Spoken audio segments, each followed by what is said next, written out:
Minsan, may mga tao sa paligid mo na paulit-ulit kang inaabuso sa salita man o sa gawa. Kung hindi mo alam kung paano sila sasagutin, mauuwi ito sa pagod, sa galit, at panghihina ng loob. Kaya sa video na ito, pag-uusapan natin ang mga praktikal na paraan kung paano mo maipagtatanggol ang sarili mo nang hindi ka nakikipag-away at hindi nawawala ang respeto mo sa sarili. Number 1, huwag agad sumagot ng emotional. Alam mo yung pakiramdam na kapag may sinabi o ginawa ang isang tao na sobrang nakaka-insulto, automatic parang may sumabog sa loob mo. Parang gusto mong sumigaw. Parang gusto mong sumagot o gumanti on the spot. Normal yon. Kasi natural na reaksyon ng katawan natin yon sa stress at pang-aabuso. Kapag nakararanas tayo ng ganitong mga sitwasyon, parang bumibilis ang tibok ng puso, namumula ang pisngi, at bigla kang nagiging tense. Hindi ka nag-iisa sa ganitong reaksyon. Ito ay likas ng mekanismo ng katawan para ipagtanggol ang sarili.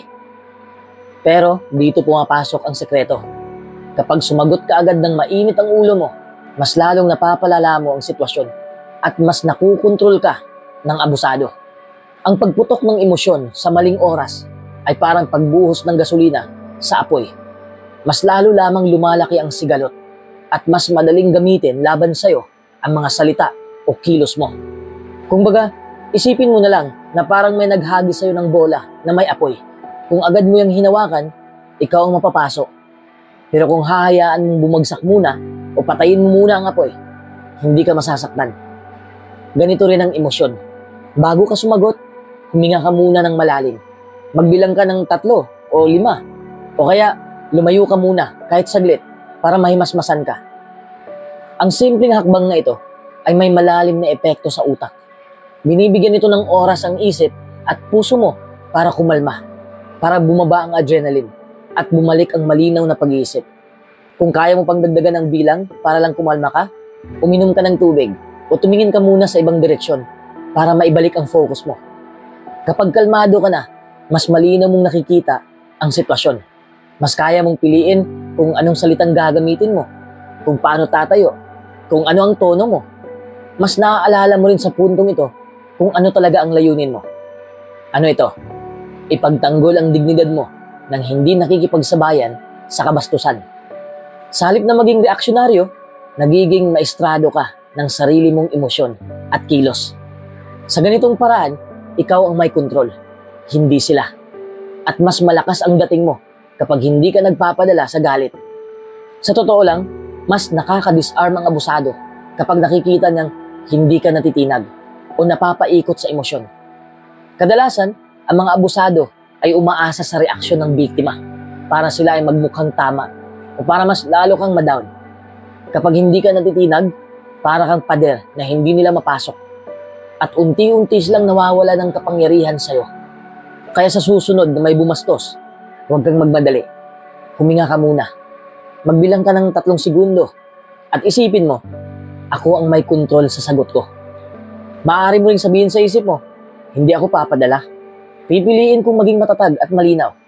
Ang mga simpleng mantra na ito ay nakakatulong para manatili kang composed at hindi madaling ma-provoke. Kapag natutunan mo to, mas madali mo nang masusunod ang mga susunod na tips. Ito ang pundasyon ng pagharap sa abusado. Ang kakayahang pamahalaan muna ang sarili bago pamahalaan ang sitwasyon. Sa ganitong paraan, bawat sagot mo ay nagiging mas matalino, mas epektibo, at mas nakakapagpanatili ng respeto sa sarili. Number 2, sabihin mo ng malinaw ang iyong hangganan. Isipin mo ganito, may kapitbahay ka na laging basta na lang pumapasok sa bakuran mo para makipitas ng prutas. Kung wala kang sinasabi, iniisip na siguro na okay lang. Pero sa totoo lang, naiirita ka na.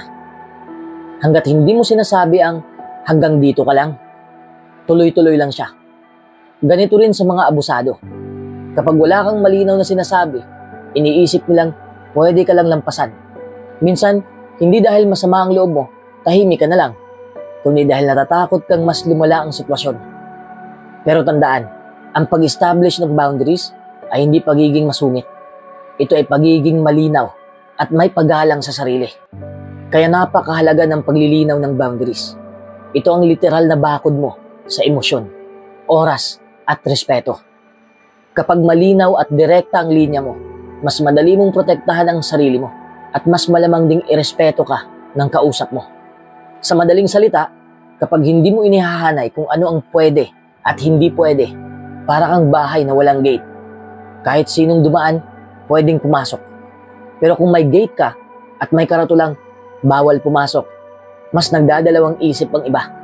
Ganun din sa ugali ng tao sa'yo. Halimbawa, kung may kakilala kang laging nang iinsulto sa harap ng iba, pwede mong sabihin ng mahinahon, ayoko ng ganyang biro, hindi ako komportable. Hindi mo kailangang sumigaw, hindi mo kailangang makipag-away, pero malinaw, diretso, at hindi nag-iiwan ng kalituhan. Pwede mo ring idagdag kung anong aksyon ang gagawin mo kung ipagpapatuloy niya. Kung itutuloy mo pa yan, aalis ako sa usapan. Ito'y para mas may bigat ang sinabi mo. Hindi ito banta, kundi malinaw na consequence. Mas madaling i-relate to kapag iniisip mo na parang traffic light. Kung green, go. Kung yellow, warning. Kung red, stop. Kapag ikaw mismo hindi mo nilalagay ang red light, tuloy-tuloy silang dadaan. Kapag naglagay ka ng red light, mas malinaw sa kanila na stop na, boundary na to. At kung minsan, hindi sapat ang salita lang. Kailangan din ng aksyon para ipakita na seryoso ka. Kung sinabi mong aalis ka sa usapan, talagang umalis ka. Kung sinabi mong hindi mo tatanggapin ang tawag sa 10 oras ng gabi, huwag mo ring sagutin. Ang pagkilos ay nagpapatibay sa iyong salita. Sa ganitong paraan, hindi lang basta mo sinasabi ang hangganan mo. Ipinapakita mo rin na marunong kang igalang ang sarili mo. At yun ang unang hakbang para hindi ka abusuhin. Kapag nakikita ng iba na kaya mong igalang ang sarili mo, natututo rin silang igalang ka. At kung hindi sila matuto, mas madali na para sa'yo ang lumayo at pumili ng kapaligiran at relasyon na mas ligtas at mas may respeto. Sa dulo, ang boundaries ay hindi lang depensa. Ito rin ay gabay kung sino at ano ang karapat-dapat manatili sa buhay mo. Number 3, gumamit ka ng I statements. Kapag may taong bastos, kapag may taong galit o abusado, natural lang na ang unang reaksyon mo ay gumanti. Bastos ka, ang kapal mo. Pero madalas, pag ganito ka sumagot, lalo lang uminit ang ulo niya at nagmumukha ring away ang usapan. Mas epektibo kung gagamit ka ng I statements. Sa halip na ikaw ang sisihin, ako ang magiging sentro ng pangungusap. Halimbawa, sa halip na bastos ka, sabihin mo, hindi ko gusto ang paraan ng pananalita mo. Sa halip na ang kulit mo, sabihin mo, hindi ako komportable sa paulit-ulit mong tanong. Mapapansin mo, hindi ka nagmukhang nanunumbat, pero malinaw mong ipinahayag na may problema ka sa ginagawa niya. Bakit epektibo ito? Kasi, una, hindi nagiging defensive ang kausap mo.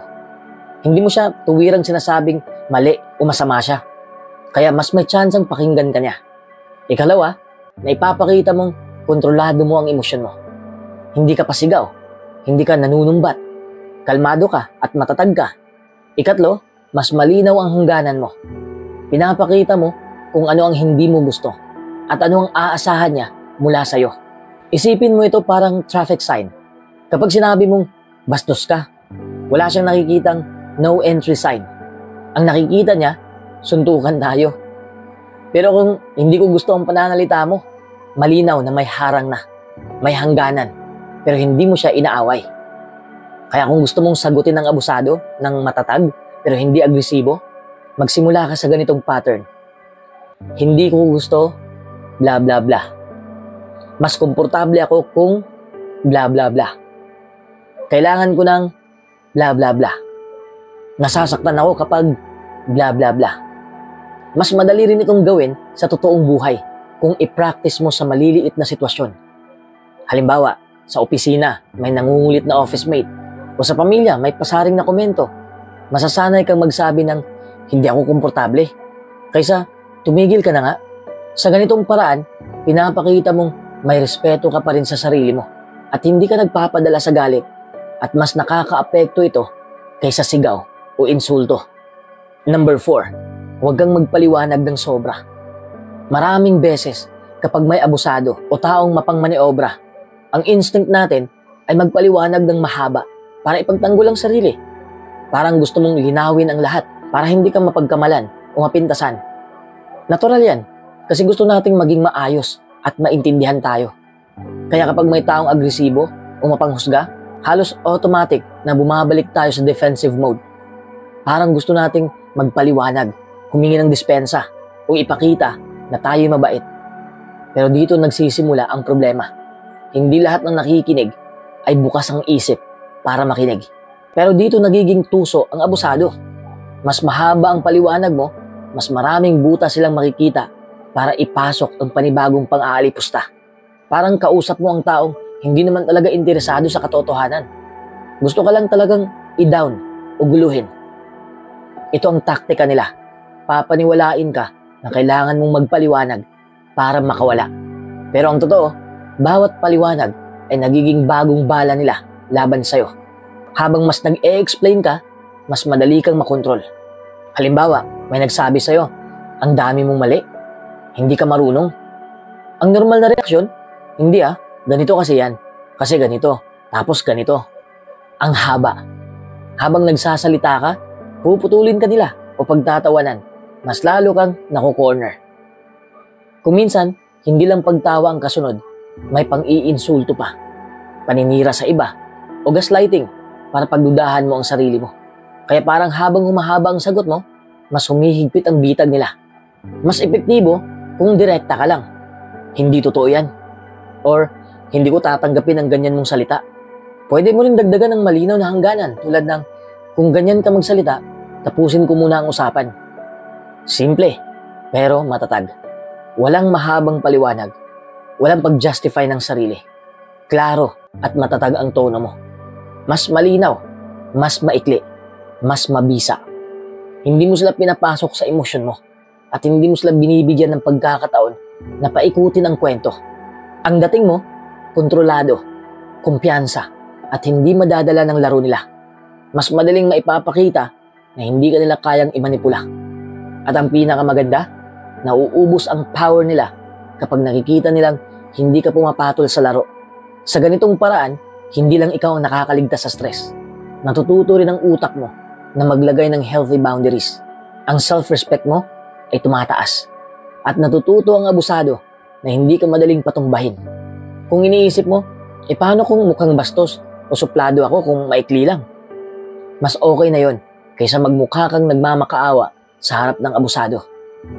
Hindi mo kailangan ipaliwanag ang sarili mo sa taong ayaw makaintindi. Tandaan mo, ang pagiging maikli at diretso ay hindi kawalan ng respeto, kundi pagpapakita na may respeto ka sa sarili mo. Kung totoong may malasakit ang kausap, maiintindihan nila ang sagot mong direkta at malinaw. Kung abusado sila, mawawalan sila ng gana dahil hindi ka na nila malalaro. Sa bawat pagkakataon, tanungin mo ang sarili mo, para kanino ba ako nagpapaliwanag? Para sa taong nakakaintindi o para sa taong ayaw makaintindi? Kapag malinaw na sa iyo ang sagot, mas madali mong mapapanindigan ang maikli at matatag na tugon. At kapag nakasanayan mo ito, unti-unti mong mararamdaman ang kapayapaan at lakas ng loob sa bawat sitwasyong may abusado. Number 5, sabihin mo ang hindi ng malinaw at matatag. Alam mo yung mga pagkakataong parang napipilitan ka na lang sumang-ayon kahit ayaw mo talaga? Halimbawa, may kakilala kang laging nanghihiram ng pera pero hindi naman nagbabayad, o boss na laging nagpapa-overtime ng walang bayad. Nahihirapan kang magsabi ng hindi kasi ayaw mong magmukhang masama o suplado. Pero ang totoo, ang hindi ay isa sa pinaka-importanting salita para mapangalagaan mo ang sarili mo. Kapag malinaw at matatag mong sinabi ito, pinapakita mo na may respeto ka sa sarili mo at may hangganan ka. Hindi ito kawalan ng respeto sa iba. Kabaligtaran pa nga dahil pinapakita mong marunong kang maging tapat. Pwede mong sabihin ng direkta, pasensya ka na, pero hindi ko magagawa yan. Hindi mo kailangan ng mahabang paliwanag, lalo na kung abusado ang kausap mo. Mas maikli, mas matatag, para itong paglalagay ng harang, hindi para manakit ng tao sa kabila, kundi para protektahan ang sarili mo. Sa umpisa, awkward at nakakatakot kasi baka mainis sila o magalit. Pero kapag nasanay ka, mararamdaman mong lumalakas ang loob mo. Mas magiging malinaw din sa mga tao kung ano ang pwede at hindi pwede sa'yo. Isipin mo, kapag marunong kang magsabi ng hindi, binibigyan mo ng pagkakataon ng sarili mo na pumili ng mga bagay na totoo mong gusto at karapat-dapat. At kapag nakikita ng abusado na hindi ka natitinag, mas natututo silang respetuhin ka. Number 6, huwag mong personalin ang insulto. Madali talagang mapikon kapag may taong nanlait o nagbitaw ng masasakit na salita. Natural na reaksyon ng katawan at isip mo na ma-offend. Pero ito ang tandaan mo, ang insulto ay hindi laging tungkol sa'yo. Tandaan mo rin na normal lang na maramdaman mong nasaktan ka. Hindi ibig sabihin na mahina ka. Tao ka lang at may damdamin. Ang mahalaga ay kung paano mo kukontrolin ang emosyon mo para hindi ka mahila pababa ng negatibong emosyon. Kung titignan mo, karamihan ng mga taong mahilig manginsulto ay may pinagdadaanan at ikaw lang ang naging outlet. Parang basurahan, di ba? Kapag puno na sila ng sama ng loob, naghahanap sila ng lugar o taong maibubuhusan nun. Kung ikaw ang napiling target, hindi ibig sabihin na totoo ang sinabi nila. Ilagay mo sa isip mo, ang salita nila ay parang basura na ipinapasa lang sa'yo. Hindi mo kailangang tanggapin at ipunin yon. Maaari mong piliing iwanan yon sa kanila at huwag bitbitin. Halimbawa, may boss kang mainitin ng ulo at bigla ka nalang sinabihan na wala kang silbi. Dahil ba wala ka talagang silbi? Hindi. Maaaring may pressure siya sa taas, may deadline o may personal na problema.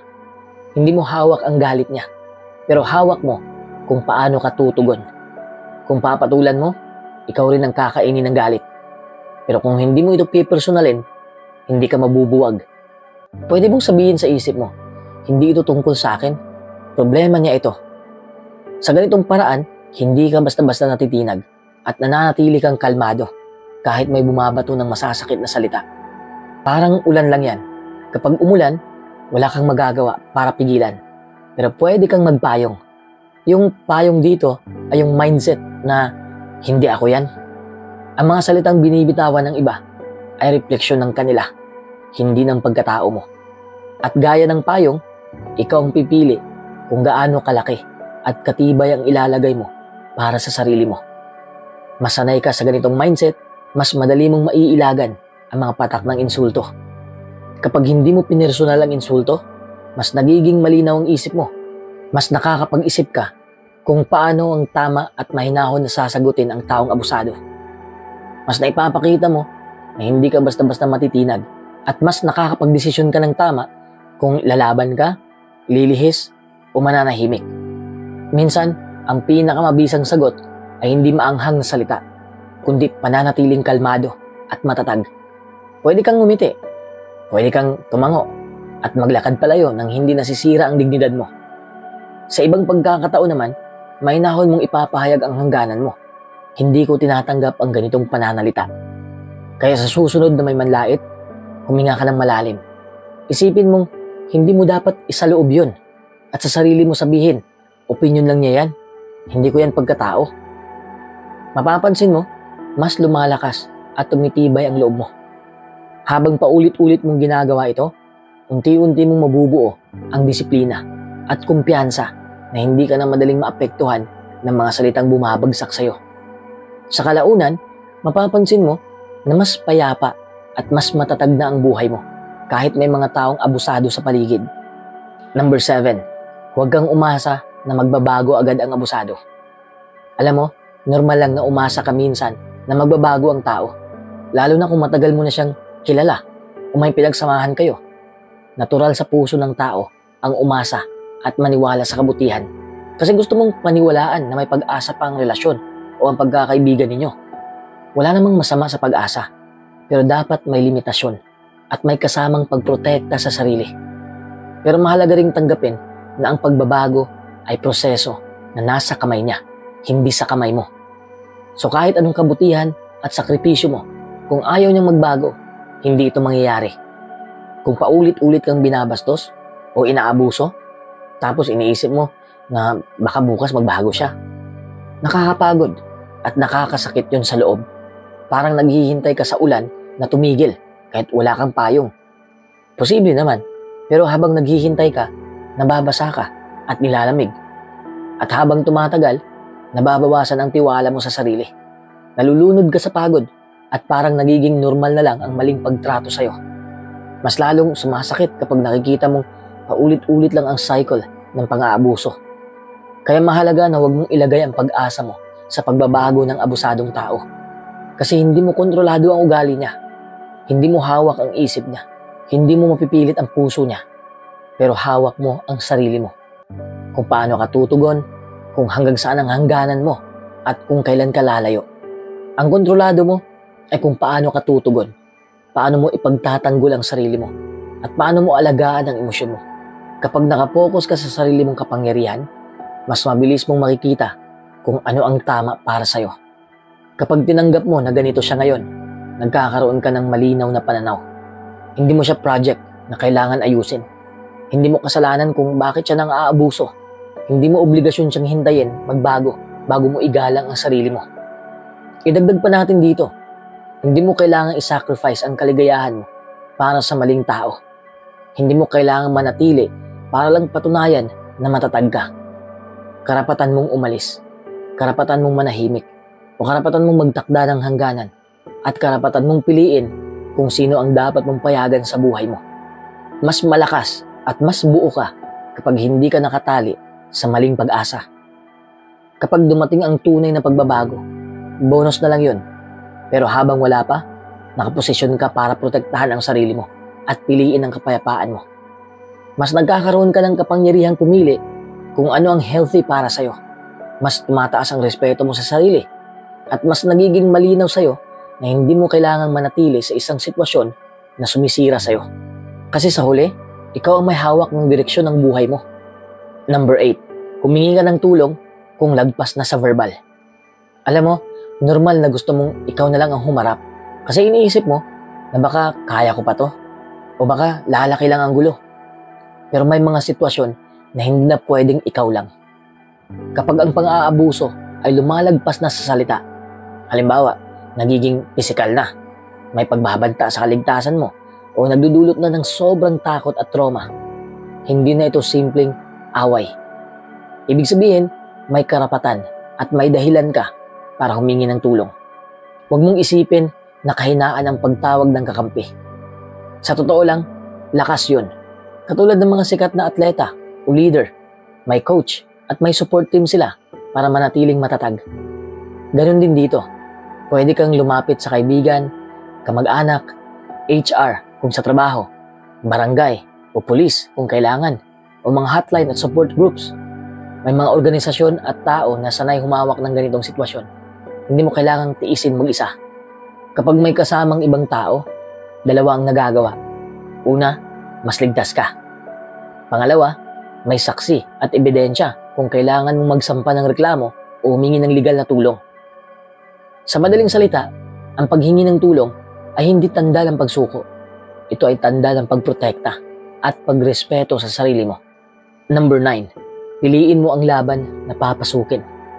Alam mo ba na hindi lahat ng komento, insulto o pang-aasar ay kailangan mong sagutin? Minsan, mas nakakapagod pa sa'yo ang makipagpalitan ng salita kaysa sa pakinabang na makukuha mo. Parang sa social media lang yan. May mga taong mag-comment para lang mang-asar o manakit. Kapag pinatulan mo, parang binigyan mo sila ng gasolina para lalo pang lumiyab ang apoy. Halimbawa, nasa trabaho ka at may kasamahan kang palaging may pasaring. Kung bawat biro niya o pasakit niya ay papatulan mo, mauubos ang oras at lakas mo sa argumento. Pero kung pipiliin mong huwag patulan, ipapakita mo na hindi ka madaling ma-provoke at mas lalo siyang mawawala ng gana. Ang pagiging matalino sa pagpili ng laban ay hindi kahinaan. Hindi ito pagtakbo. Ito ay pagprotekta sa sarili mong mental health at enerhiya. Parang boxing ring. Hindi ka naman papasok sa laban kung alam mong hindi mo kailangan. Di ba? Hindi mo rin kailangang sumagot sa bawat hamon para mapatunayan ang sarili mo. Isipin mo rin kung ano ang goal mo sa sitwasyon. Kung walang malinaw na pakinabang, kung hindi naman nakasalalay ang dangal mo o trabaho, baka mas mainam na umiwas na lang. Sa ganitong paraan, mas malakas ka at mas nakukontrol mo ang direksyon ng sitwasyon. Mas makapangyarihan ang taong marunong pumili ng laban kaysa sa taong laging sumasagupa pero ubos ang lakas at oras. Sa huli, ikaw ang panalo dahil pinili mong unahin ang kapayapaan mo kaysa sa gulo nila. Number 10, gumamit ka ng neutral na mga salita. Kapag may umaabuso o bumabastos sa'yo, kadalasan nag-uugat ang sakit, hindi lang sa sinasabi nila, kundi sa kung paano mo tinitingnan ang sarili mo. Kaya napakahalaga na lagi mong pinapaalala sa sarili mo ang halaga mo. Halimbawa, isipin mo na parang cellphone ka na high-end model. Kahit may tao magsabi na ang pangit ng phone na yan o basura na yan, hindi mababago ang tunay na specs at presyo mo. Ganon din sa'yo. Kahit anong sabihin ng iba, hindi nababawasan ang tunay mong value bilang tao. Maaari mong gawin ito sa pamamagitan ng simpleng gawain araw-araw. Bago ka matulog, sabihin mo sa sarili mo, karapat-dapat akong mahalin at respetuhin. Gumawa ka ng listahan ng mga nagawa mo o ng mga bagay na pinagmamalaki mo. Ipaalala mo sa sarili mo na hindi mo kasalanan ang ugali ng abusado at hindi ito sukatan ng pagkatao mo. Kapag malinaw sa iyo ang halaga mo, mas madali mong maitatayo ang mga hangganan. Mas kalmado kang makakasagot at mas mabilis kang makakaalis sa mga sitwasyong hindi ka nirerespeto. Sa ganitong paraan, hindi ka lang sumasagot sa abusado, pinoprotektahan mo rin ang dignidad at kapayapaan mo. Number 11, ipaalala mo sa sarili mo ang halaga mo. Isipin mo ganito, may tao kang nakakasalamuha araw-araw na laging negatibo. Binabastos ka, kinukutya ka, minamaliit ka. Kung walang panangga, unti-unti mong pinapasok sa loob ng isip mo yung mga salita niya. At kapag hindi mo ito binabaligtad, ikaw na mismo ang magpapatuloy ng pang-aabuso sa sarili mo. Kaya dito papasok ang positibong wika. Ito yung tinig na gagamitin mo para palitan ang tinig nila. Halimbawa, bago ka umalis ng bahay, tumingin ka sa salamin at sabihin mong, magaling ako. Karapat-dapat ako sa respeto. O kaya sa gitna ng meeting kung saan may bumabastos, tahimik mong ulitin sa isip mo, kalma lang, kaya ko to. Hindi ako ito. Hindi ito simpleng self-affirmation lang. Ito'y retraining ng isip. Para kang naglalagay ng bagong program sa computer mo para hindi tumanggap ng virus. Habang tumatagal, nagiging automatic ang panangga mo. Kahit anong insulto ang maririnig mo, mas mabilis mong maririnig ang sarili mong boses kaysa sa kanila. Number 12, gumamit ka ng katahimikan bilang sagot. May kilala ka bang taong mahilig mangasar? Pansinin mo, mas ginaganahan sila kapag may reaksyon ka.